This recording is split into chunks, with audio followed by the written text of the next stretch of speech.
Hey guys, Simizdim Gaming here, back with a brand new survival horror review. This one is on Alone in the Dark that came out earlier this year. I know the game's been out for quite a while at this point, and it's taken me quite a while to actually finish it, and I'll go into why. For those of you that don't know, 2024's version of Alone in the Dark is actually a remake of the original Alone in the Dark that came out on PC in 1992. Alone in the Dark was one of, if not the first, real survival horror experience, and 2024's Alone in the Dark is trying to capture that essence.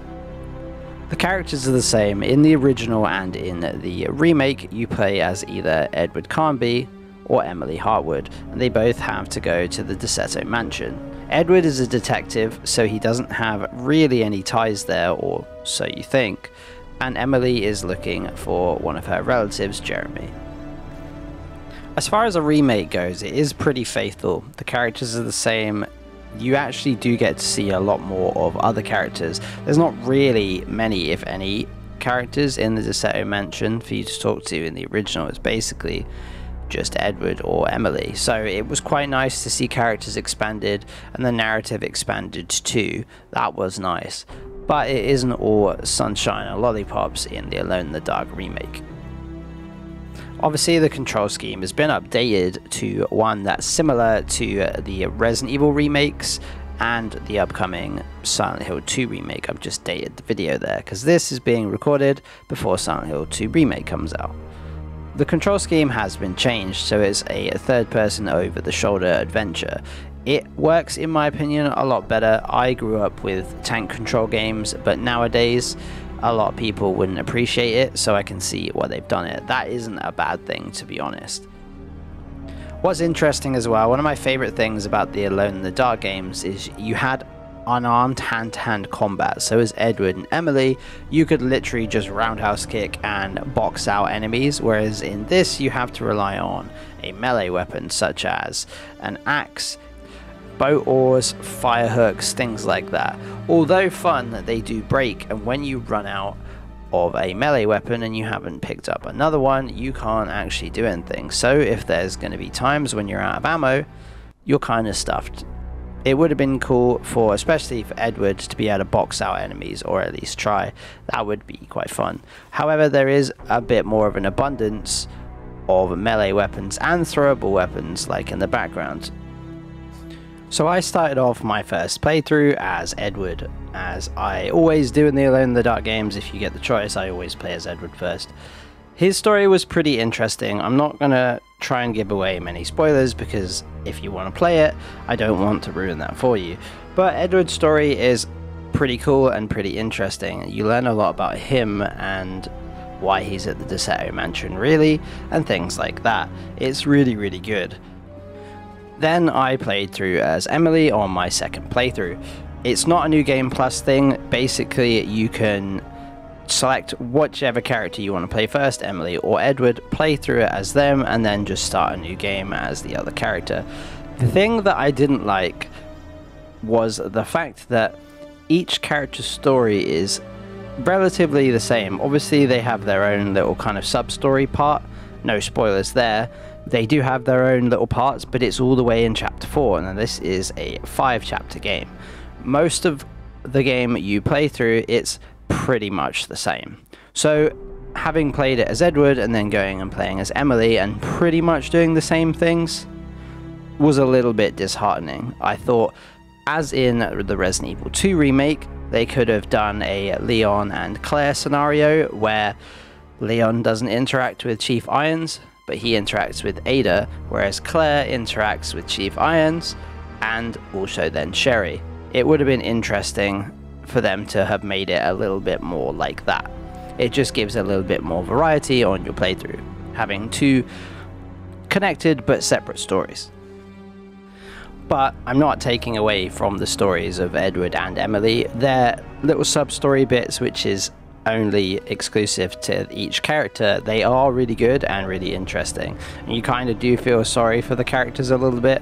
One thing I will say is the writing of this game is really good. Alone in the Dark's writing in the original was quite basic, as it's a game that was made in 1992, so storytelling and video games together have come a long way. The writing in this game is great, the story is really cinematic, and the cutscenes are great, and it brings a very story-driven narrative to the game. I'm not going to take that away from the game at all. It does deserve props there. On the subject of gameplay, as you can see in the background, I'm playing as Emily and I'm fighting one of the monsters.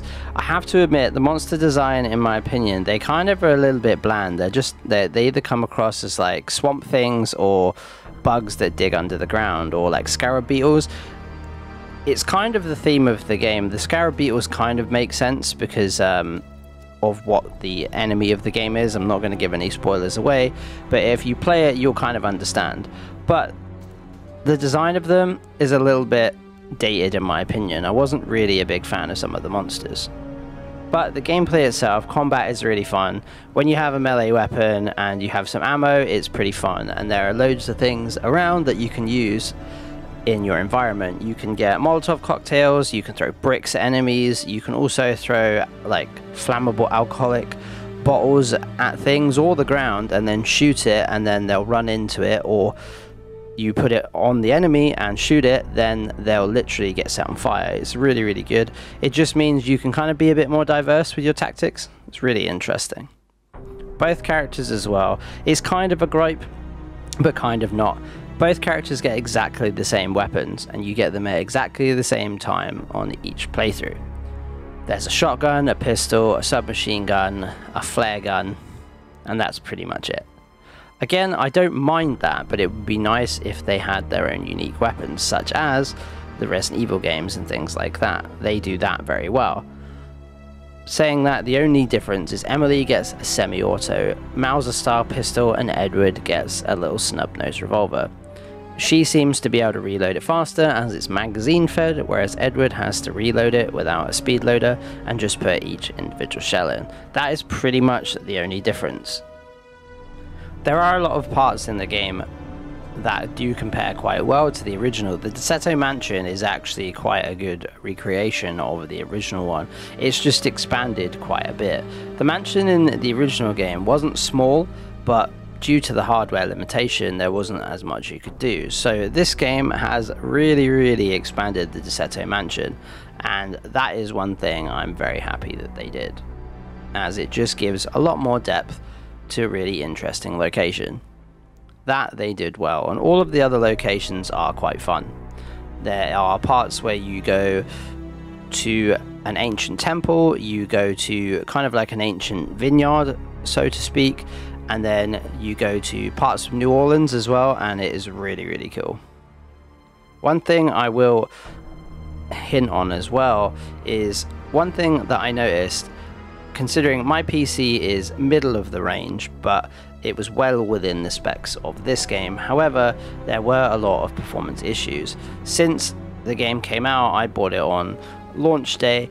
There have been a lot of performance tweaks, but there are still quite a few issues as well, performance wise, so just bear that in mind. All in all, Alone in the Dark is a really good game. It does have some shortcomings, like I said. It's a little bit more repetitive than others. I kind of wished that it had come out at the time that Alan Wake 2 came out. Alan Wake 2 was a really good game, and I kind of wish I hadn't played Alan Wake 2 before this. Alan Wake was just more fun and more stylized, whereas Alone in the Dark feels at times a little bit more bland. It does have really good character, and it does have really good gameplay, but for me, I'm probably not going to pick it back up for a little while. There is a new game plus, and there are multiple endings, but I've already got 4 of the endings, and I just need to get one more, and that is just the bad ending with Edward. I've got the good ending with Edward, I've got the kind of psychological ending, and I have the good and bad ending with Emily, so I basically just have one more to go, and then I've done all of them. But all in all, I would recommend Alone in the Dark, but be prepared to not be as wowed as you think if you've played games like Alan Wake and the Resident Evil 2, especially 2 Remake. It is fun, but it's just not as fun as those. Let me know what you think of Alone in the Dark, and if you're a fan or if you hated it. If I had to give it a rating out of 10, I'd probably give it a 6.5 out of 10. It is really fun, I just wish they did more. And also bear in mind, the studio that made this game has been shut down, unfortunately, so we're probably not going to get any DLCs and things like that. So the New Game Plus was pretty much all we got from it. But let me know in the comments below what you think of Alone in the Dark. This is Dim Gaming. I'll see you in the next one.